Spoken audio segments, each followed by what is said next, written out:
आप मुझे जाने नहीं दोगे, मुझे ऐसा लग रहा है आप मुझे वापस कर दोगे। परिवार वाले अपने बच्चे को एक कांटा लगता है, तकलीफ होती है, 4 लोगों की जान चली गई। जब पुलिस जो जिनके ऊपर रक्षा की जिम्मेदारी, अगर पुलिस गोली चलाएगी तो इसका जवाब कौन देगा? जब उन लोगों को आज हमारी जरूरत है, हम नहीं जाएंगे तो कौन जाएगा? उत्तर प्रदेश में गोली चल रही है, 4 लोगों की जान, आप छोटी बात समझते हैं? उत्तर प्रदेश में गोलियों के द्वारा न्याय किया जा रहा है, ये गुंडागर्दी नहीं है, बर्दाश्त नहीं जाती। आज उनकी आवाज उठाने वाला कोई नहीं, लेकिन चर्चा के घर नहीं बैठेगा, मैं आपको विश्वास दिलाता हूं। देखिए वो वहाँ पे नहीं पहुंचेगी। आपकी जो उनके साथ कम्युनिटी है वो तो स्टेशन ही दिखाई पड़ेगी। हम चलते हैं आपके साथ। आपकी बात करवाना चाह रहे हैं, कहाँ बात करेंगे, बिल्कुल कराएंगे। मेरी परिवार और अपने अधिकार में बात करूँ। अगर मैं आपको विश्वास दिलाता हूँ, अगर मेरे लोग सुरक्षित हैं, उनके साथ अन्याय नहीं होगा, तो मैं आपको बिल्कुल मैं कानून का पालन। मेरी बात मीडियम से बात हो गई, आप जिससे बात कराना चाहिए आपकी बात कहाँ रोड पे 5 मिनट आगे आप मुझे जाने नहीं दोगे, मुझे ऐसा लग रहा है आप मुझे वापस कर दोगे। आप जानते हो कि मैं संविधान का पालन करता हूँ।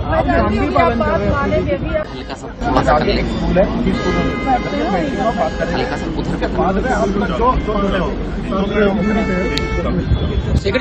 शेखर जी आपको रोक लिया गया है झिझारसी टोल पे, क्या कुछ कहेंगे आप? हिंसा के खिलाफ और हिंसा का किस तरह सांसद जी सुनने में आया कि हिंसा के आधार पर अगर हमारे लोग हत्या की जाएगी तो ये स्वीकार नहीं। सांसद जी सुनने में आया कि 5 लोगों की हत्या हुई है अभी तक। आप जानते हैं सीए का आंदोलन, किसानों का आंदोलन, SC/ST के बच्चों का आंदोलन हो या ये आंदोलन, लगातार गोलियां चल रही है। उत्तर प्रदेश में गोलियों के द्वारा न्याय किया जा रहा है, ये गुंडागर्दी नहीं है, बर्दाश्त नहीं जाती।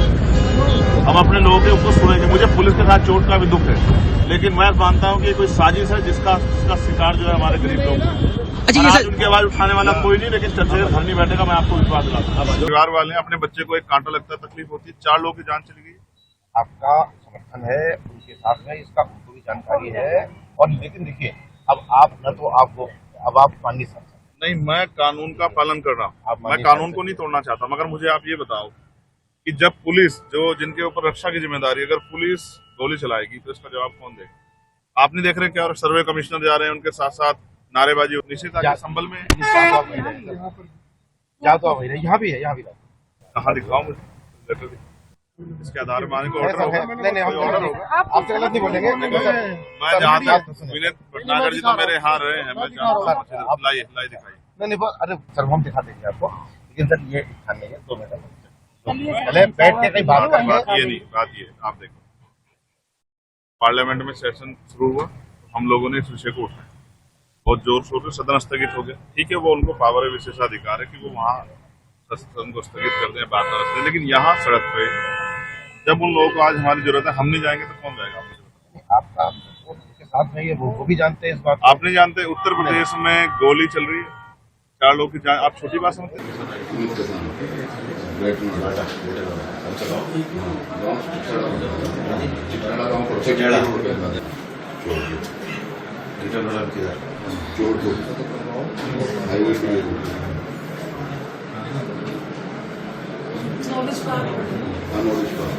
संभल का विषय बड़ा विषय है और संभल में जो 4 लोग जान गए, 4 लोग जान अहमियत रखती है। कोई सब धन्ना सेठ के बेटे नहीं है, सब गरीब लोग हैं और जिनकी जान गई। मैं फिर कहूंगा कि हिंसा किसी चीज का हल नहीं है, मैं हिंसा का समर्थन नहीं करता, लेकिन हर हिंसा के पीछे कोई ना कोई रीजन रहता है, कोई कारण रहता है, उस कारण को जानना भी बहुत जरूरी है।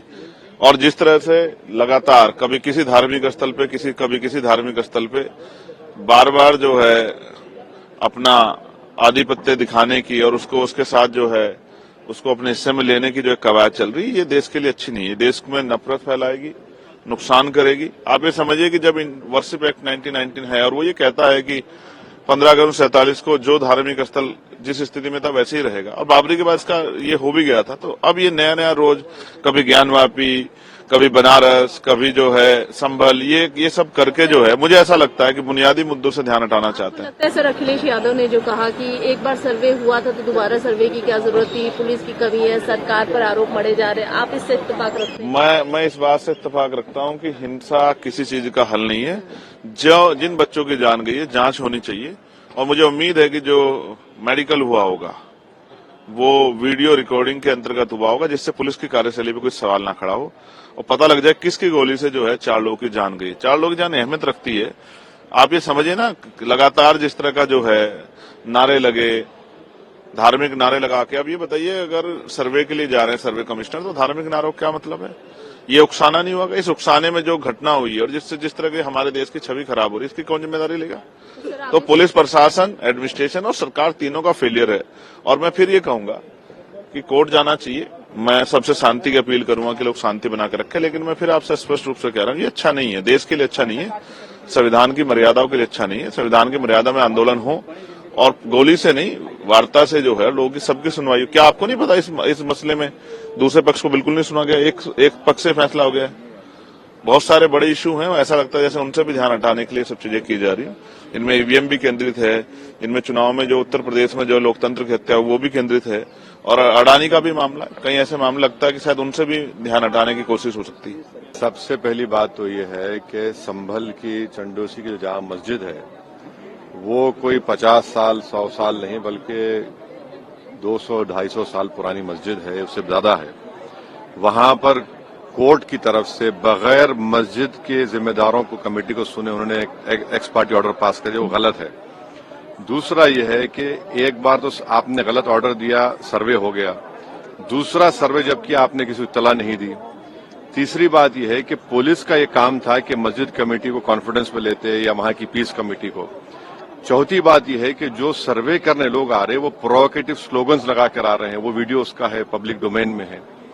और उसके बाद जो वहां पर वायलेंस हुआ, जिसमें 3 मुसलमानों को गोली लगी, उनकी मौत हुई, हम इसका कंडेम करते हैं। ये फायरिंग नहीं बल्कि मर्डर है।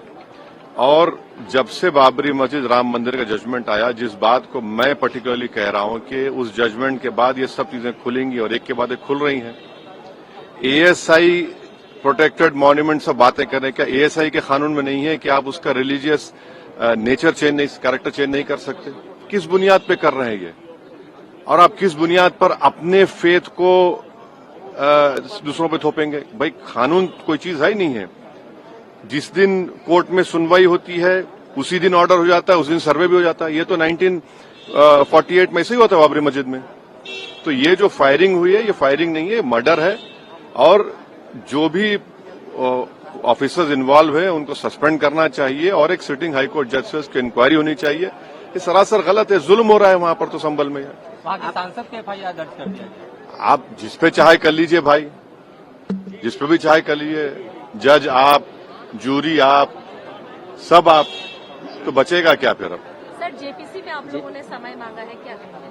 जी, जैसा अभी आपने हमारे डेलीगेशन तरफ से बोला गया है, मैं उसको रिपीट करना नहीं चाहता हूं। स्पीकर साहब ने बड़ी इत्मीनान से हमारी पूरी जितने मेंबर्स 11 नॉन बीजेपी एमपीज गए थे उनकी बात को सुना। वो बोले कि इसके ऊपर कंसिडर करेंगे और हमको उम्मीद है कि ऑनरेबल स्पीकर साहब इसका टेन्योर बढ़ाएंगे, क्योंकि आप देखिए बंगाल नहीं गई कमेटी, बिहार हम लोग नहीं गए, उत्तर प्रदेश में शिया वक्फ की प्रॉपर्टीज को हमने नहीं देखा। तो ऐसे कई, दिल्ली के मंत्री को बुलाना है, ऐसे कई स्टेट्स है जहां पर कमेटी को जाना चाहिए। वो स्टेक होल्डर्स हैं, उनकी बात को सुनना बहुत जरूरी है।